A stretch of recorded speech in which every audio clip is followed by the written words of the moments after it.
Hello and welcome to Lavneesh Sir ki class. This is Directorate of Education GNCT of Delhi's worksheet number 26, and it is only for class 7 students. It has taken from the subject Social Science History, and we will learn and understand the remaining part of the chapter the Mughal Empire in this worksheet. आज इस worksheet में हम उनका जो administration था कि वो अपना एडमिनिस्ट्रेशन कैसे चलाते थे उसके बारे में कुछ सीखेंगे. So now let's start and understand with me. Dear children, in the last few worksheets we have learned about the major Mughal emperors and the major campaigns and events during their tenure. तो प्यारे बच्चों, पिछली कुछ worksheets में हमने ये समझा, ये सीखा कि जो बड़े बड़े मुग़ल बादशाह थे उनके बारे में हमने जाना और उनके क्या अभियान थे, प्रमुख अभियान, सैन्य अभियान थे जो उनके टाइम में हुआ, उनके बारे में हमने लास्ट वर्कशीट्स में जाना था. Let's now collect some information about their administrative policy. और आज हम उनकी एडमिनिस्ट्रेटिव पॉलिसी के बारे में कुछ इंफॉर्मेशन जानेंगे. Initially the Mughals campaign relentlessly against the rulers who refused to accept their power. देखिए, मुगल्स ने शुरुआत में क्या किया, उन शासकों के खिलाफ अपने कैंपेन चलाए जो उनकी पावर को एक्सेप्ट नहीं करते थे.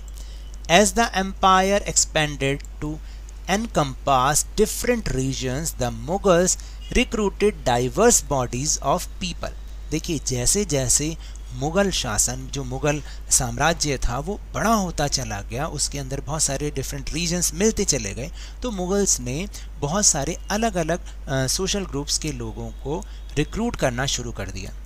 From a small nucleus of Turkish nobles Turanis, they expanded to include Iranians, Indian Muslims, Afghans, Rajputs, Marathas and other groups. देखिए, अब पहले क्या होता था, पहले तो वो केवल जो टर्किश नोबल थे, तुरानीज थे, उन्हीं को ही वो अपना रिक्रूट करते थे और उनके अलावा किसी को नहीं करते. लेकिन जैसे जैसे उनका एम्पायर एक्सपेंड हो रहा था, फिर उन्होंने ईरानियंस को रखना शुरू कर दिया, इंडियन मुस्लिम्स को, अफगान्स को, राजपूत, मराठास और दूसरे जो ग्रुप्स थे उन लोगों को भी उन्होंने रिक्रूट करना शुरू कर दिया. Those who join Mughal service were enrolled as mansabdars. जो भी मुगल सर्विस में आते थे, ये इस तरीके की सर्विस वो करते थे मुगलों के अंडर में, उनको मनसबदार कहा गया. The term mansabdar refers to an individual who holds a mansab, meaning a position or rank. तो देखिए, जो मनसबदार है इसका मतलब क्या होता है, इस वर्ड का मतलब है कि एक ऐसा इंडिविजुअल जिसके पास कोई मनसब है, यानी उसके पास कोई ना कोई पोजीशन या रैंक है जो मुगल्स ने उन्हें दी है. It was a grading system used by Mughals to fix rank, salary and military responsibilities.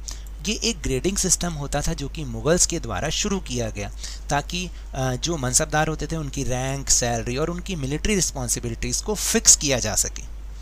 Rank and salary were determined by a numerical value called Jat. Jat या ज़ात होता है, ज़ात. देखिए, जो रैंक और सैलरी थे वो कैसे डिटरमाइन किए जाते थे, वो ज़ात के द्वारा जो है डिसाइड किए जाते थे. The higher the zat, the more prestigious was the noble's position in court and larger his salary. यानी जितनी ज़्यादा होती थी उतना ही उसको जो है एक प्रेस्टिजियस पोजीशन मिलती थी दरबार में और उसकी सैलरी भी उतनी ही ज़्यादा होती थी. Nobles with a zat of 5,000 were ranked higher than those of 1,000. तो देखिए, जो नोबल्स होते थे, अगर जो मतलब जिनके पास 5,000 ज़ात होती थी तो उनका रैंक हमेशा ज़्यादा होता था किसके कंपैरिजन में, जिनके पास 1,000 ज़ात होती थी. नेचुरली है, तो इसलिए ऊपर बोला गया the higher the zat the more prestigious was the noble's position. The mansabdar's military responsibilities required him to maintain a specified number of सवार और cavalry man. तो देखिए जो मनसबदार की मिलिट्री रिस्पॉन्सिबिलिटीज़ होती थी उसके लिए उनको मेंटेन करने के लिए उसको एक स्पेसिफाइड नंबर ऑफ सवार या जो कैवलरी मैन होते हैं घुड़सवार होते हैं उनकी ज़रूरत उसको पड़ती थी अपने मिलिट्री रिस्पॉन्सिबिलिटीज़ को पूरा करने के लिए। The mansabdar brought this cavalry his cavalry man for review, got them registered, their horses branded and then received money to pay them as salary। और इन सवारों को वो क्या करने के लिए लेकर आते थे, वो रिव्यू करने के लिए लेकर आते थे कि भाई किस तरह से जो सारी सेना की जो भी रख रखाव है जो उनको ज़रूरत है उन सब का हॉर्सेस को दिखाने के लिए कि किस क्वालिटी के हैं, उनको क्या ट्रेनिंग चाहिए, और यहाँ तक कि उनको ब्रांड करने के लिए भी। तो इन सब कामों के लिए उसको जब वो ऐसा करते थे तभी उनको सैलरी दी जाती थी। किनको? मनसबदार्स को। और आप अगर यहाँ पर देखेंगे साइड में एक पिक भी बना रखी है जिसमें लिखा हुआ है mansabdar on March with his सवार्स। तो मनसबदार अपने सवारों के साथ जो है वो जा रहा है, मार्च कर रहा है, यानी वो परेड निकाल रहे हैं या अपना प्रदर्शन कर रहे हैं। फिर इसके बाद है कि mansabdars received their salaries as revenue assignment called jagirs which were somewhat like iqtas. देखिए जो मनसबदार होते थे उनको अपनी सैलरी किस रूप में मिलती थी, उन्हें एक रेवेन्यू असाइनमेंट के रूप में उनकी सैलरी दी जाती थी जिसको जागीर कहते थे, और ये कहीं ना कहीं इक्तास के ही जैसा होता था। But unlike muqtis most mansabdar did not actually reside in or administer there jagirs. लेकिन वो मुक्तीज की तरह अपने ये जो मनसबदार होते थे ये एक्चुअली अपनी जागीर में रहते नहीं थे, उनको केवल एडमिनिस्टर करते थे। They only had rights to the revenue of their assignment which was collected for them by their servants while the mansabdars themselves served in some other part of the country। देखिए ये जो मनसबदार होते थे ये केवल और केवल अपनी जागीर से रेवेन्यू कलेक्ट करते थे, और ये कलेक्शन करने का काम भी किनका था, उसके सर्वेंट का था, जबकि वो खुद कंट्री के किसी दूसरे पार्ट में अपनी सर्विसेज दे रहे होते थे। फिर यहाँ पर देखिए एक कंपैरिजन दे रखा है कि in Akbar range and in Aurangzeb range वो वहाँ पर जो उनका एडमिनिस्ट्रेशन था उसमें क्या डिफरेंस था। What is the difference between the Akbar range administration जो था वो इन अकबर रेंज और औरंगज़ेब रेंज, यानी अकबर के साम्राज्य में और जो औरंगज़ेब का शासनकाल था उनमें दोनों में क्या डिफरेंस था उनके एडमिनिस्ट्रेशन में। इन अकबर रेंज there were 29 mansabdars with a rank of 5000 zat, यानी 5000 ज़ात वाले केवल 29 मनसबदार ही अकबर के शासनकाल में थे। These jagirs were carefully assessed to so that their revenues were roughly equal to the salary of the mansabdar. देखिए इस बात का बहुत ख्याल रखा जाता था कि जो मनसबदार की जो सैलरी डिसाइड हुई है उसको वही जागीर दी जाए जिससे कि टैक्स कलेक्शन भी लगभग उतना ही मिले जितनी उसकी सैलरी डिसाइड की गई है, उससे कम ना मिले। लेकिन इन औरंगज़ेब रेंज यानी औरंगज़ेब के शासनकाल में क्या होता था, the number of mansabdar with a rank of 5000 ज़ात हैड इंक्रीज टू 79। हालांकि 5000 ज़ात वाले जो मनसबदार थे उनकी नंबर तो बढ़ गया, 79 हो गया।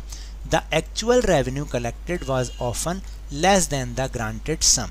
ये लेकिन जो रेवेन्यू उनको कलेक्ट करने के लिए दिया जाता था वो अक्सर उनकी सैलरी से, जितना उनकी सैलरी डिसाइड हुई उससे कम ही मिलता था। There was also a huge increase in the number of mansabdars which meant a long wait before they received a jagir. और क्या हुआ कि जैसे जैसे उसके शासनकाल में मनसबदार की संख्या बढ़ने लग गई तो इसका मतलब होता था कि उन्हें अपनी जागीर को लेने में बहुत लंबा इंतज़ार करना पड़ता था। These and other factors created a shortage in the number of jagir. और इस कारण से क्या हुआ, जो जागीर की संख्या थी, नंबर था, वो कम होना शुरू हो गया। As a result many jagirdars tried to extract as much revenue as possible while they had a jagir. और इसका परिणाम क्या हुआ कि जिनको भी जो जागीरदार होते थे, जिनको भी मिलती थी, वो ज़्यादा से ज़्यादा टैक्स कलेक्ट करना शुरू कर देते थे। Aurangzeb was unable to control these developments in the last year of his reign and the peasantry therefore suffered tremendously। देखिए औरंगज़ेब जो है अपनी इस व्यवस्था को कायम रखने में असफल हुआ और इसलिए जो किसान थे वो बहुत ज़्यादा दुखी थे उसके शासनकाल में। Now will move on our question answer section. First question is what was the relationship between mansabdar and jagir. तो answer is the term mansabdar refers to an individual who holds a mansab meaning a position or rank. Mansabdar received their salaries as revenue assignments called jagirs which were somewhat like iqtas. तो अब आपको समझ में आया कि मनसबदार उस व्यक्ति को कहते थे जिसके पास कोई मनसब होता था यानी कोई पोजीशन या रैंक होती थी, और जागीर उनकी सैलरी होती थी जो कोई उनको रेवेन्यू असाइनमेंट के रूप में मिलती थी।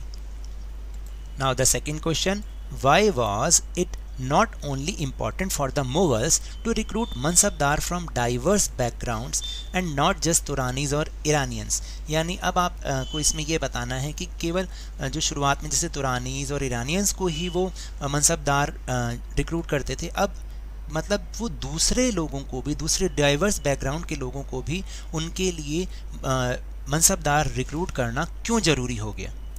Answer is the expansion of the Mughal Empire also greatly increased in the area of Mughal Empire। यानी जैसे जैसे मुग़ल साम्राज्य का विस्तार हो रहा था, उनके जो क्षेत्रफल था मुग़ल एम्पायर का वो भी बढ़ रहा था। It was not possible for only तुरानीज और Iranian mansabdars to protect such a large empire। अब केवल तुरानीज और ईरानियन मनसबदार थे, उनके बस की बात नहीं थी इतने बड़े एम्पायर को संभालना। Therefore in the ruling class Indian Muslims joined the Afghan, Rajput, Marathas and other groups called Mansabdar। धीरे धीरे क्या हुआ, इंडियन मुस्लिम्स को, अफगान्स को, राजपूत, मराठा और दूसरे ग्रुप्स को मनसबदार बनाया गया। Its purpose was also to keep all sections of the society happy. और इसका ये भी एक उद्देश्य था कि समाज के सभी वर्गों को खुश रखा जा सके। Now the last question, question number 3. If Zaat determined a mansabdar's rank and salary, what did सवार indicate? तो देखिए इसमें बताना है कि यदि ज़ात जो है मनसबदार की रैंक और सैलरी को डिसाइड करता था तो सवार क्या शो करता था। If Zaat determined a mansabdar's rank and salary, then सवार indicated मनसबदार्स मिलिट्री रिस्पॉन्सिबिलिटीज़। तो जो सवार था वो क्या दिखाता था, मनसबदार की मिलिट्री रिस्पॉन्सिबिलिटीज़ को। So now that's all for this worksheet. अगर मेरे इस तरह समझाने से आपको थोड़ा सा भी समझ में आया हो तो इस चैनल को ज़्यादा से ज़्यादा सब्सक्राइब कीजिए, लाइक कीजिए और बहुत ज़्यादा शेयर भी कीजिए। और हाँ, मेरे साथ इसी तरह वर्कशीट को समझते रहिए, लेकिन ध्यान और मन लगाकर पूरी मेहनत और लगन के साथ पढ़ते रहिए। And if you want to defeat corona virus then please wear a mask, क्योंकि जब तक दवाई नहीं तब तक कोई ढिलाई नहीं। Thank you very much.